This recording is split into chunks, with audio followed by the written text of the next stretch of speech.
Hello everyone. Recently মই গৈছিলো জুকো valley আৰু মোক বহুতে বাজেটৰ কথা সুধি আছিল।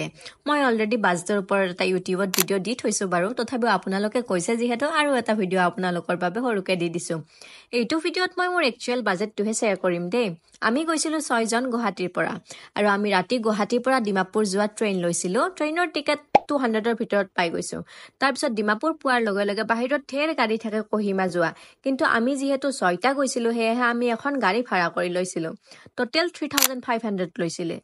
যদি আপোনালোকে শেয়াৰিংতো যাব খুজে তেতিয়াও যাব পাৰিব 350 কে পাৰ পাৰসন লৈ আমাক এইখন গাড়ী বিশামা ভিলেজলৈকে লৈ যাব। ৰাস্তাত আমি খাবৰ কাৰণে এখন হোটেলত সোমালো।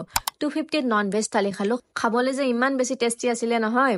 তাৰ পিছত আমি বিশামা ভিলেজ পাই তাৰ পৰা ললো এখন বেলেগ গাড়ী। কাৰণ পাহাৰৰ ওপৰৰ ৰাস্তাবোৰ বহুত বেয়া হেহে নৰ্মেল গাড়ী যাব নোৱাৰি বাবে আমি এইখন গাড়ীকে ললো ট্ৰেকিং কৰা পইণ্টলৈকে। ইয়াত আমাৰ লৈছে অল টোটেলত 1500 আৰু আপোনালোকে মেইন ট্ৰেকিং পইণ্টলৈকে বাইক লৈ যাব পাৰে। তাৰ পিছত আমি এন্ট্ৰি কৰা টিকেট কাটিলো তাত লৈছে পাৰ পাৰসন 120। তাৰ পিছত আমি ট্ৰেকিং কৰি কেম্প সাইট পালো। তাত ষ্টে কৰিব বাবে আমি টেন্ট ললো। এখন টেন্টত 1000 কৰি লৈ 3 পাৰসন থাকিব পাৰে।